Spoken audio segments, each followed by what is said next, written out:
Dans toutes les villes du pays, l'atmosphère est lourde et l'impact du choc psychologique toujours palpable. L'enlèvement vendredi dernier de plus de 300 enfants et membres du personnel d'une école catholique dans l'État de Niger est dans tous les esprits. 2 jours après, l'incompréhension est totale et le sentiment d'insécurité est omniprésent. Je ne pense pas que quiconque se sente en sécurité avec ce qui se passe actuellement. Les enlèvements, les meurtres, tout le monde a peur. Aucun endroit n'est sûr au Nigeria en ce moment.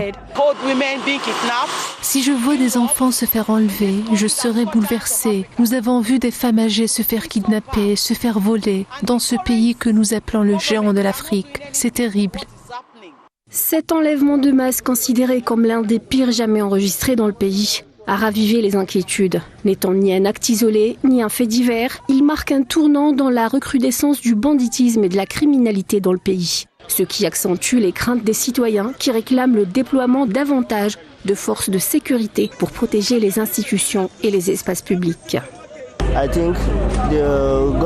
Je pense que le gouvernement devrait tout mettre en œuvre pour adopter un système prévoyant le déploiement d'agents de sécurité afin que les citoyens puissent au moins se sentir en sécurité aux abords de leur lieu de travail et de service. Qu'ils mobilisent les forces de sécurité, qu'ils assurent que l'insécurité cesse au Nigeria. Les meurtres continuent et rien n'est fait. Ils doivent agir.